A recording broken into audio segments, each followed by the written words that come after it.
So, yung leftover na turkey namin is gagawa ako ng turkey ham pie. No, turkey and mushroom. No, we don't want them to make it salty.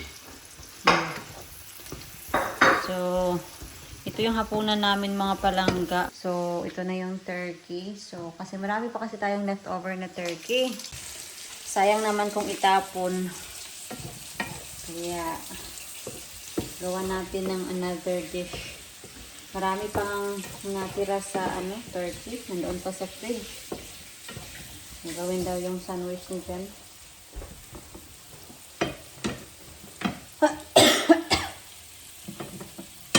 Ito na yung filling ng ating pie. So, yan na siya. That's why it looks like para lang siyang chicken and mushroom pie ba? In a way. Pero turkey yung ginamit natin. Ito na yung finished result. How juicy is it looking? What do you think? Could be juicy, couldn't it? Is it Right. juicy? We need to dish up. Kakain tayo ng avocado mga loves. So, it's already 10 minutes past 8 in the evening. And gutom ako. I had my tea naman pero konti lang yung kinain ko kasi hindi ako gutom at that time. Kasi kumain kami sa town kanina. So, at during tea time, busog pa ako. Kasi nag-snack din ako nung pag-uwi ko sa bahay. Ito yung in-snack ko. Ito kasi nag-crave ako ng sweets and then nag-cherries din ako. So, binili namin to sa sa Mark and Spencer. Dumaan kami sa Mark and Spencer para bumili ng mushroom, avocado, and nakita ko to so binili ko na. So, kaninang tea time, dahil busog pa ako, kaunti lang yung kinain ko. And naumay na din kasi ako sa mga love sa turkey kasi for the past 3 days, yan yung kinakain namin at sobrang dami pang turkey sa fridge. Masarap naman yung niluto ko na mushroom and turkey. Pero, alam mo yung palagi na lang nagto-turkey, nakakasawa na minsan. So, kahit na iniiba-iba mo yung putahe, pero may turkey pa din. Parang, wala akong gana ng kumain ng turkey. Anyway, kain tayo. Ito yung snacks ko.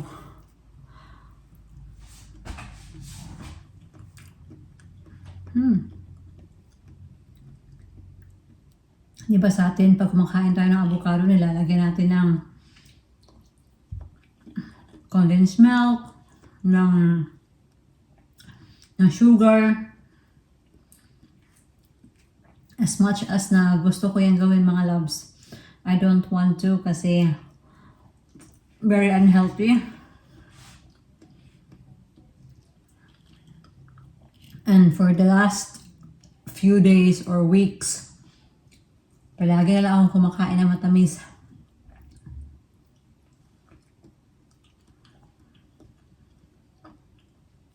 So, nililimit ko din yung sugar intake.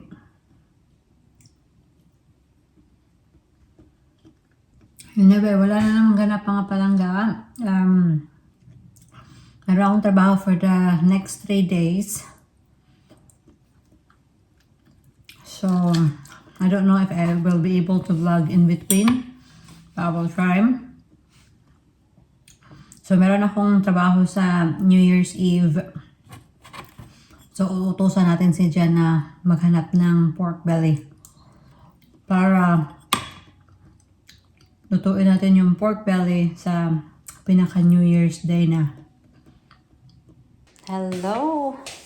Nakauwi na ako galing sa trabaho. Don't judge my face mga loves kasi ito talaga yung pagmumukha ko.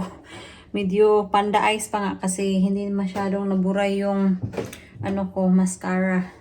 Anyway, we got the pork belly. So at least makakapag pork belly na tayo sa New Year's. New Year's Day ko na ito lulutuin kasi sa New Year's Eve meron akong trabaho. Sorry na, nahulog yung butter. So ito oh. Yan. Yung nabili na pork ni John is meron pang ribs. Kasya na yan sa amin. Mapapansitin kasi ako. Kaya okay na yan. And tomorrow, uutusan natin yan na mag-grocery. Meron akong listahan.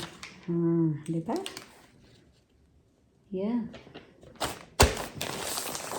Hello! Sa wakas, nakapag-day off na din. So, Happy New Year, everyone!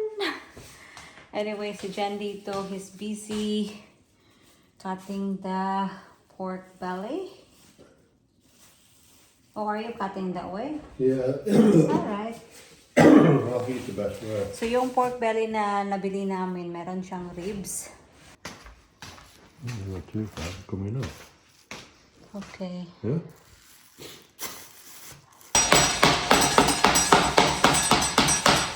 So, ngayon lang kami maghahanda. So, normally talaga, nag-i-stay up late kami and then drinking wine, eating cheese and crackers.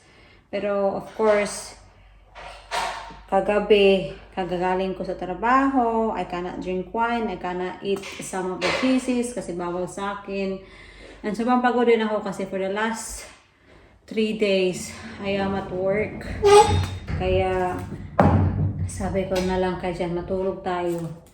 Natulog kami mga 10 o'clock and yeah, so parang ito yung handa namin. So, first sa January. So, mapapansit lang ito and of course, pork belly. Yan naman talaga yung kadalasan na hinahanda ko during New Year kasi pag Pasko, I cannot do a Filipino food because of my mother-in-law is here. She's not a fan of Filipino food, mga loves. So, as much as I would like to do that in Pasko, pero hindi ko siya magawa kasi para naman ma-enjoy ni Benan na pumunta siya dito at makakainin siya ng mabuti. Kaya, yeah. Si Jen yung pinag-grocery ko. So wala tayong masyadong sahog sa ating pansit. Ito lang and ito. Kasi inutusan ko siya na bumili ng monsto. Wala daw monsto. Ano pa ba yung pinapabili ko sa kanya? Sweet corn, yung baby sweet corn, ubusan daw. Kaya limitado lang yung ating sangkap. So it will be what it is. Kasi ba naman maghanap pa tayo ng ibang ingredients na wala dito. At least meron tayo mga sangkap sa ating pork belly, which is lemongrass, garlic, onion, and itong spring onions. Yun lang naman yung ilalagay ko. Tapos meron naman tayong maraming tuyo, salt and pepper. So, yun lang. Pinapatuyo ko na lang yung pork belly ko. Kasi hinugasan ko na siya ba din. Tapos sinagyan ko na din siya ng score. And at this moment din si John,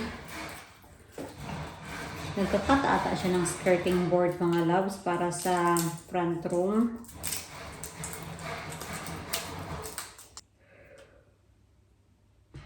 Oh, I'm so tired. Iba na talaga yung pagod ko ngayon, mga palangga. Lalo na nagtatrabaho ako. Like, noon, 4 consecutive days, wala yan sa akin. Of course, pagod ka, pero meron ka pa ding energy. Pero ngayon na, like, for example, magpo 4 consecutive days ako, parang hindi ko nakakayanin. Kaya nga, request ko sa department na I don't want to do 4 consecutive days sa trabaho. Okay lang na 3 consecutive days kasi parang kaya-kaya pa. Pero ngayon na malapit na tayong mga anak, parang hindi ko na kaya, mga loves. Tumihan natin ng garlic kasi kailangan natin ng garlic para sa ating pansit and sa ating lechon. Mas masarap pag maraming sibuyas and garlic. And then magpapatulong tayo kay Mr. once na ilagay natin yung mga sangkap sa pork belly. So So, lalagyan na natin to ng mga sauce. So, unahin natin yung toyo. Kaunti lang. Masarap sana to mga palangga pag meron tayong, anong tawag nun? Yung parang, ano ba yun? Liquid seasoning ba? Pero wala ako. And then, pepper.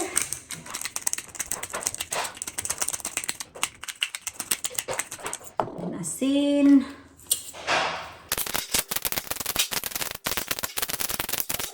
And then, imamassage natin.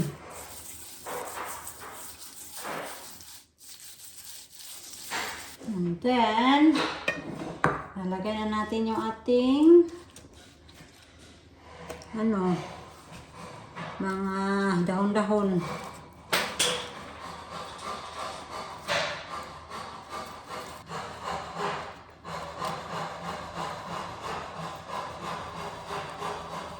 I don't know kung matatali ba to lahat ngayon.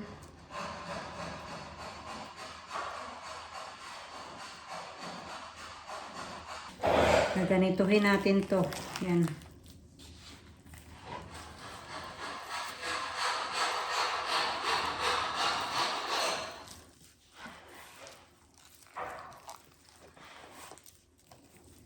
Yan.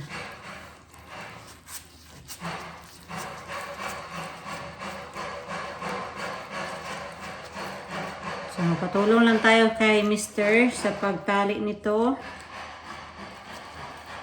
And then, ilalagay natin to sa ref. Honey? Do you want to help me in here? Yeah, second. You ready now?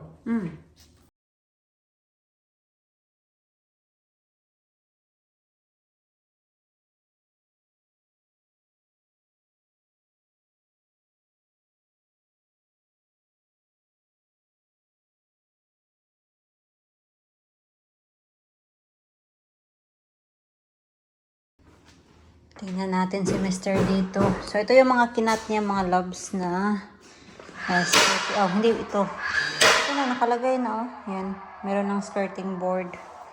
And, pinagninilga na dyan. Yan. So, kaya mabilis lang talaga yung trabaho. Kasi nilga na ba? Hindi na yung lang traditional na hammer at pako. So itong skirting board, we are thinking to paint this gray, same color as this, para unite na yung yung lounge. Hello, very dusty in here. Siya lang yung nag-cut nito mga loves. So busy.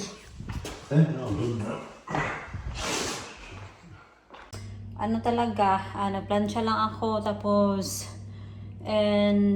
nagpahinga ng kaunti and ngayon magluluto na tayo ng ating pansit kasi malapit na dito mag 4 o'clock and yung lechon kawali natin, lechon belly is nandoon na siya sa oven, kanina pa yan.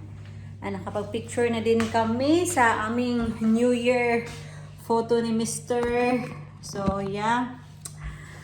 Last New Year na kami lang dalawa ni Mr. Last Pasko din na kami lang dalawa. So, I'm so excited to see you soon, baby girl. Ha? Sobrang talaga niya, likot.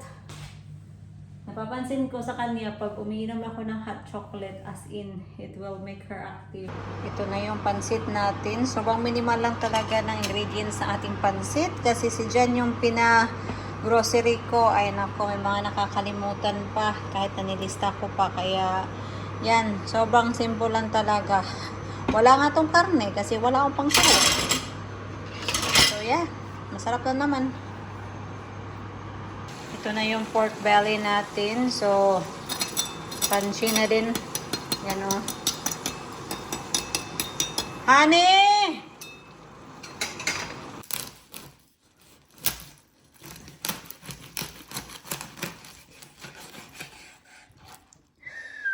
Ooh.